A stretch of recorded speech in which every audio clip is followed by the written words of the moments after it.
네, 안녕하세요. 나도균입니다.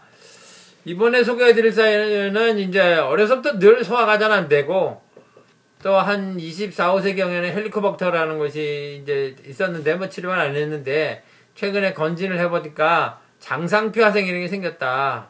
그런데 상당히 이제 그것 때문에 이제 소화가 안 되는 거다 이렇게 얘기를 하는 거죠. 그래서 피곤하고 비염도 있고 그러니까 어떻게 하면 좋겠냐 이런 거죠. 근데 장상표화생이 잠깐 설명을 드리면 장상표화생이라는 것은 위의 세포가 장생포로 바뀌었다는 거죠. 장에 있는 세포로.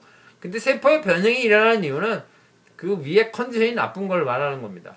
컨디션이 나빠진 이유는 혈액순도 나쁘고 뭐 스트레스 많이 걸렸고 긴장되고 그런 거죠. 스트레스가 많이 걸리면 사실은 위와 장 속에 있는 혈액순환이 적게 가고 그것이 머리하고 골격근으로 가기 때문에 이 위와 장에 있는 세포는 좀 빌빌하게 됩니다. 그래서 옛날부터 울면서 밥 먹으면 안 된다는 것도 다 그런 거고 그렇습니다. 그러니까 이분이 긴장이 가장 많이 일어나는 이유는 스트레스가 많은 건데 스트레스라는 게 짜증나고 화나는 게 스트레스가 아니고 과로, 피로, 긴장 이런 것들이 스트레스입니다. 이런 스트레스가 많아지면 이제 복강내 혈류가 나빠지는데 복강내 혈류에 대해 조금 잠깐 말씀을 드리면 우리 몸은 파이프가 연결되어 있는 폐쇄순환 시스템입니다. 그러니까 폐쇄순환 시스템은 뭔가 펌프를 해줘야 되는데 그 혈관의 한 부분이 늘어나서 심장이 된 거죠. 그래서 지가 스스로 판막이 있어서 밸브가 있어서 펌프질을 하고 그것이 피를 밀어내는 거고 밀어낼 때는 동맥으로 나오는 거고 모세혈관을 지나면서 가면서는 이제 압력이 거의 없어집니다. 그래서 되돌아올 때 압력은 또 다른 펌프가 필요하게 됩니다. 그 또 다른 펌프가 정맥에 있는 밸브죠. 근데 정맥 밸브는 심장은 메인 펌프니까 지가 근육도 있어서 지가 짜는 거고 정맥은 서브 펌프라서 지가 짜지 못합니다. 판막만 있는 거지. 그러니까 뭐가 짜줘야 돼. 근육이 짜줘야 됩니다. 그래서 운동을 해야 되는 겁니다. 운동을 하면 근육 속에 파묻혀 있는 혈관을 꾹꾹 짜줘서 혈액순환이 일어나게 되는 거죠.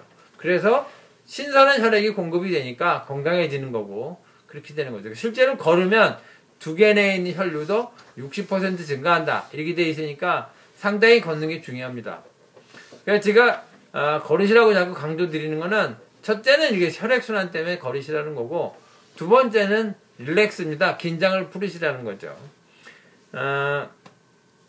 긴장을 많이 일으키는 현대인의 긴장을 일으키는 것 특히 컴퓨터를 많이 하시는 분의 긴장은 사고의 폭주입니다. 사고에 과부하가 걸려서 사고의 양도 너무 많고 사고의 속도도 너무 빨라야 되고 이런 것들이 긴장을 일으키는 거죠. 그래서 피로를 일으키는 거고 그런데 그걸 그냥 위만 보고 치료하려니까 치료가 잘 안 되는 거죠.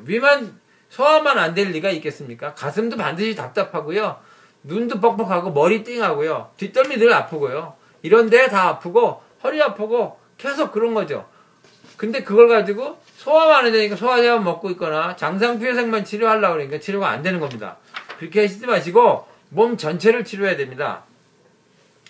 치료에 있어서 가장 중요한 거는 이완시키는 겁니다. 이완이 근데 생각보다 굉장히 어려워요. 그러니까 이완이 머리를 이완시키고 마음을 이완시키는 건 거의 불가능하기 때문에 다른 방법을 써야 되는데 그 방법 중에 하나가 몸을 이완시키는 겁니다. 몸을 이완시키면 마음이 이완이 됩니다. 그러니까 걷는데 두 가지 목적이 하나는 혈액순환이고 또 하나는 이완인데 사실은 초반에는 혈액순환 때문에 하지만 나중에는 이완이 훨씬 더 큰 몫을 차지하게 됩니다. 결과적으로 이완이 돼야 치료가 마지막으로 끝나는 거거든요. 그러니까 마지막으로 그 걷는 거의 목적은 이완이 더 중요한 거다 이런 거고요. 또 하나는 이제 뭐 걷기를 하거나 뭐 등산은 가벼운 등산이라 됩니다. 아니면 트레킹이나 이런 것도 좋고요. 그 걷는 운동에 있어서의 가장 중요한 건 강도와 양인데 강도는 숨 차지 않아야 됩니다. 숨이 약간 찬 듯한 정도 아직 숨이 본격적으로 차지 않은 거 그런 정도로 해야 되는 거고 그 다음에 걷고 나서 총 양은 피로하지 않아야 됩니다. 피로가 생기면서 몸이 튼튼해질 수는 없습니다. 그러니까 절대 운동하고 나서는 피로가 생기지 말아야 되고요. 한 며칠은 약간 나아갈 수 있지만 그래도 일주일 이내 없어져야 되고 한 2주일 하면 몸이 가벼워져야 됩니다. 일 때문에 바빠서 운동을 못 하시는 분들이 있는데 이거는 마라톤을 뛸 때 오버페이스한 것 같아서 결국은 끝까지 뛰지 못하고 중간에 멈추게 됩니다. 스톱되게 강제로 못 뛰게 되는 거죠.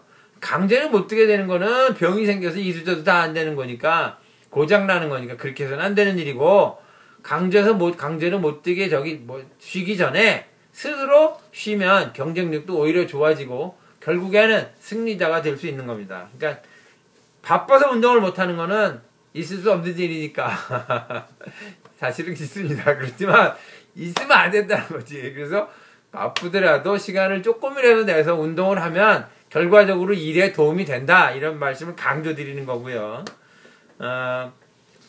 당장의 오버페이스가 지금은 좀 빠른 것 같아도 결국은 무리를 가져오게 돼 느려지는 거고 지금은 약간 느린 것 같아도 페이스 조절하면 그것이 머리의 순환도 좋아지기 때문에 뇌세포도 맑아지고 머리의 기능도 좋아져서 결국엔 경쟁에서 이길 수 있게 됩니다.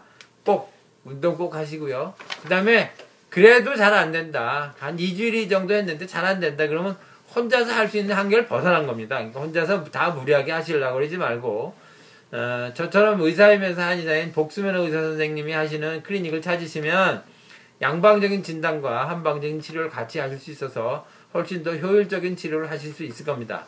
네, 이상 나도균이었습니다.